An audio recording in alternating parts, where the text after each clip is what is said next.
Started blinking. Okay. Is it going or not? Are you sure? Yes.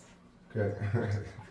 um, so, your introverted judging functions, they do work on an aspect level, which is in the sense that introverted feeling is primarily a real-time aspect, but it can manifest as understanding, developing relationships over time. Introverted thinking is primarily an objective, almost exclusively an objective cognitive function, but it does play out more or less effectively in real time depending on the prioritization of or the narrowness of the focus of contradiction to which TI is attending in any given instance. So note then the introverted judging functions are more or less essentially objective and subjective entirely, respectively. So that TI is more or less entirely objective and more or less always about not real time, but unchanging objects having an unchanging object, or I'm sorry, the relationship between objects being unchanging on a grammatical level, but the objects changing over time. Put it this way, that it's the interplay of statuses that themselves are static, but definitionally they're statuses, as those statuses interact with one another across events, which are sets of real-time activity, then they produce statuses about that cross-time sets of real-time activity that generates ontological tags. Susie's a bitch because here's three events, namely sets of real-time activity, and here's meta language about it. This event right now is an event about those three events and about this person and linking the two such that I'm making an argument, basically. I'm affording the status Susie bitch. I'm affording the status bitch to Susie. And in that case, then certain arguments can be made or whatever. I'm not talking about Susie from the channel, by the way. I just use Susie and Bobby and Mary and stuff like that as generic names in class all the time when I'm teaching stuff. So that's why I do it here.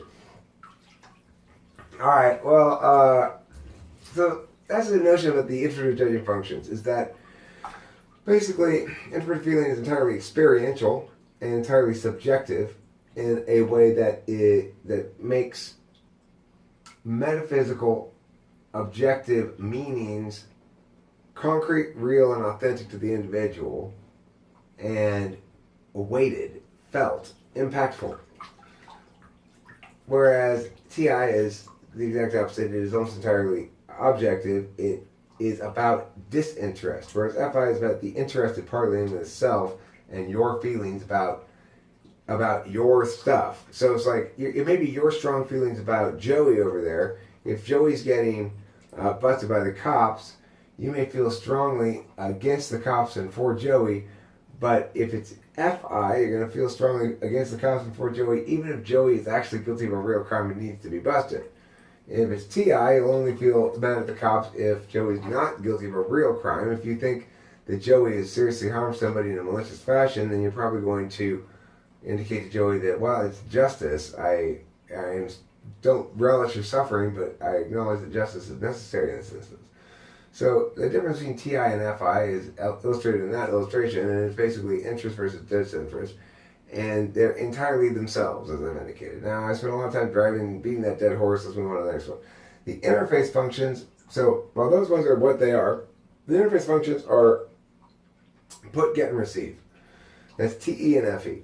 In other words, if you're using TE and FE, if you're a TE, FE dom, you're going about the world in a put, get, receive interface state, which means you will either, if you're in your default state, you'll receive information. You'll be silent, put nothing, seek nothing, but receive what is offered. If you need clarification or want or actually need to know something or whatever, you'll seek information by asking questions. And in a conversation, for example, you'll put something by making statements. Now, the interaction of put, get, and receive is different for FE than it is for TE. FE is more like what I just described. TE is more like, here's an example, put, get, receive for TE. I am fixing the freezer. It's broken and it's frosty. It's got like frosting issues. So I put information. I get information by like Googling it and stuff, or looking in the freezer and saying, "Oh, there's frost all over that. Is that normal? Let me Google it." So that's getting information. Receiving information is like, well, Eric, the food's not cold. What do you mean the food's not cold? I mean the freezer's cold, but the fridge isn't. Oh, okay. I'm receiving information about our physical stuff and our physical environment, and then I go get more information by looking inside the freezer, Googling stuff, and then I put information in with TE by making decisions to do it this way or that way, and then actually following through on it is the SE. TE and FE are both irrevocably linked to SE in the sense that the put fashion is a form of, or TE is irrevocably linked to SE in the sense that its put fashion is mostly physical, it's less communicative, and for FE the put aspect is mostly metaphysical, and it's mostly talking and displaying indications in various languages that we have of this or that. So those two functions have those three aspects: put, get, receive. And a person who's a dominant TE or dominant FE may weight more heavily one of those aspects than the other. You'll get FE users who are more talkative, and FE users are more questioning. FE users who utilize the put aspect of their functionality more than the get aspect. People who ask questions understand that getting is also putting in ways that the other person doesn't necessarily consciously acknowledge. So it's more complicated than just that, but you can see how those two functions were part of your interface. Now, what's the difference between put and what any is, which is ideate? Putting is putting information that you already have and you already know. Ideating is making new information. So when I'm making links and stuff, it's a different kind of, it comes out as a different kind of story, basically. When I'm ideating, am I also putting? Well, not really. It's being put. I can't, it just says, as a TE person can't put without SE, the FETI person can't put without any. And it's why, that looking at them in isolation, you run into what you call gaps. Like, okay, well then, but if FE is all about put, get, and well, I thought that's putting in action, isn't it? Well, I mean, we're manifesting our ontology through meaning making and through experiential shit. Is talking always making new meaning? Sort of, but it's different than ideating. Talking is often amongst people kind of a ritual dance whose purpose is itself. And the express purpose of a conversation between ideators is ideation / parsing. In other words, you're supposed to do something with the ideas in the conversation besides just pass them, exchange them, admire them, and exchange them back.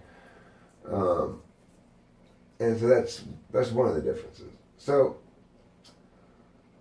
then the expert objective factors don't really have aspects in the terms of the real time and the across time, except both of them do, in the sense that you either, an FE user or a TE user in the first or second slot is going to do it well in real time. They're going to put get receive real time well. How well they manage the across time shit will be a matter of stage of development.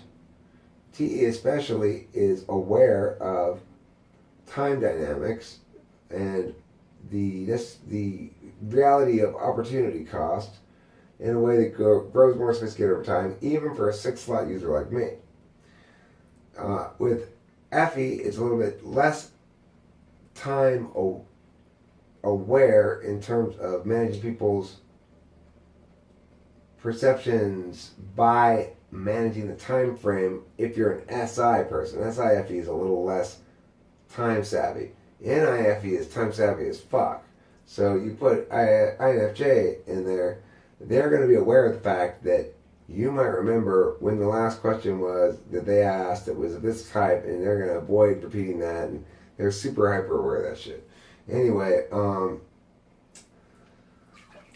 so which one of those things you prioritize is not really a huge function of subtype, so to speak, but rather a consequence in the moment of environmental things plus sort of habits plus the interpretation of the observer. So it's kind of mushy, but there's no disputing that with those two functions, they're interface functions that do 3 different things. Now, lastly, the judging functions, the action functions, they manifest into, they take your turn. So if I'm using any, I'm no longer discussing what I'm going to do. I'm no longer enjoying where I am on the game board. I'm making a move. Same thing with SE, you're doing something. So those ones, they work in real time well, and they basically, they struggle with sets and fields. Like both SE and NE struggle to remember that we need to put this particular battle into a larger picture. Remember, this is just one minor battle.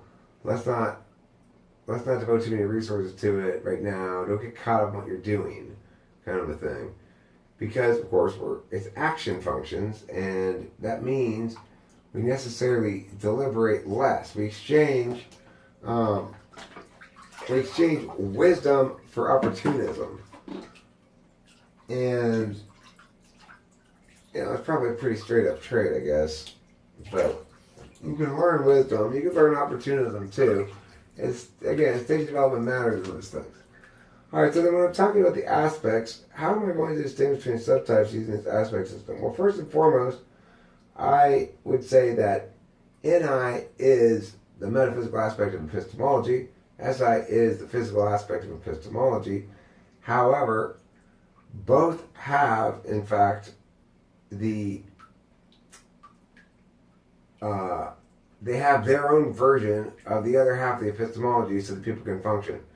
So NI has its own version of SI's real-time epistemology.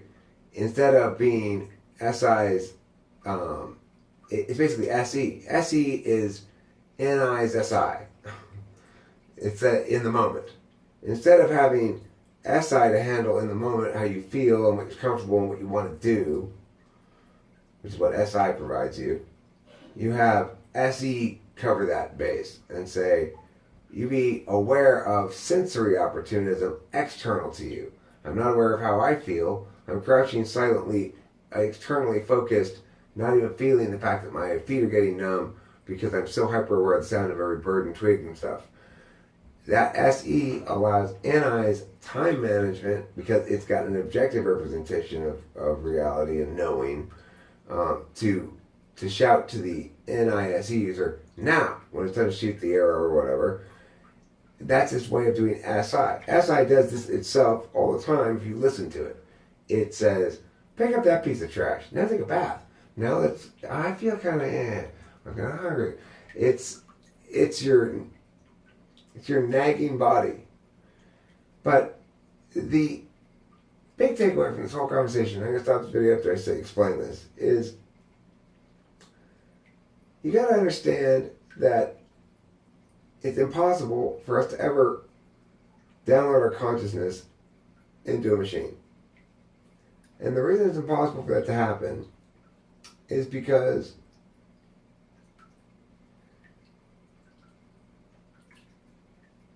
once any given aspect of a thing becomes objectifiable and downloadable and uploadable and such, then it ceases to be ontologically distinct in its instance. It becomes fungible.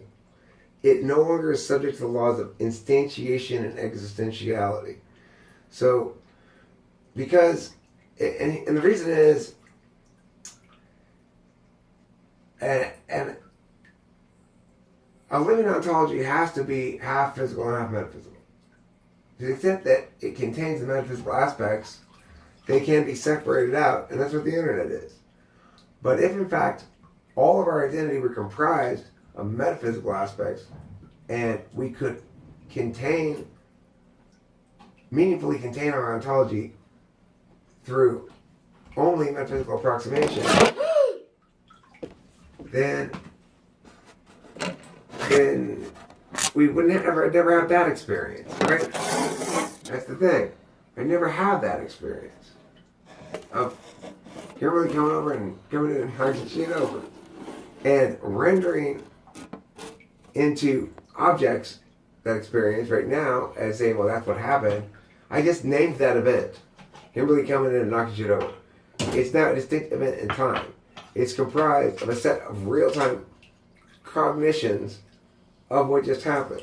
For me, what did I do? Shocking. I ideated. I came up with some new meaning about it. Because that's my dominant function, but I do my nature.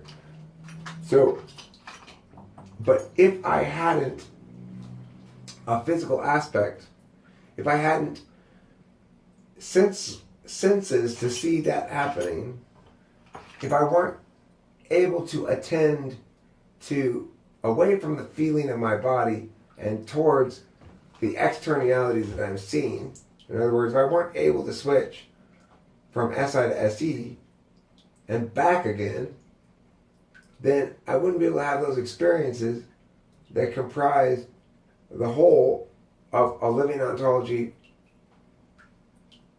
insofar as that ontology is a moral agent, complete and distinct from that which it is not. So no, we're never going to be able to download our consciousness into a computer. In theory, you might be able to remove your consciousness from one body and stick it into another, but it would be a different consciousness once you did. It would change the consciousness into the new body's ontology. And I don't know if that would even be possible, because it would suggest that it would seem like there would have to be a moment when just the metaphysical aspect of the self existed without a host. And if that were the case, then you'd be dead. And you'd never be able to come back. Because then you'd just be a bunch of files. It'd be just the same as on a computer. You can copy them, transfer them. A server is not me. My laptop is not me at all. The reason my laptop's not me is because I got all my files on the cloud anyway. If I lose my laptop, fuck it. I'll get another one. Doesn't matter. That's not me. My files aren't me. Dropbox isn't me. None of the places where I'm holding those files are me. Those files themselves don't comprise me. Even if I had every single file of every single event that ever occurred to me, all the meanings I made of them, they themselves, those files, would be approximations of the approximation that I made. It couldn't be the actual thing, Because in order to be the actual thing, it has to have a physical aspect, because actual human ontology is both physical and metaphysical concurrently. Otherwise, we wouldn't be able to manifest itself in real time in a way that was ontologically instantiating. Thus do I end this exciting bathtub musings on functional mechanics. I hope you loved it so much. Kimberly! Kimberly! Can you turn it off, please? Thank you.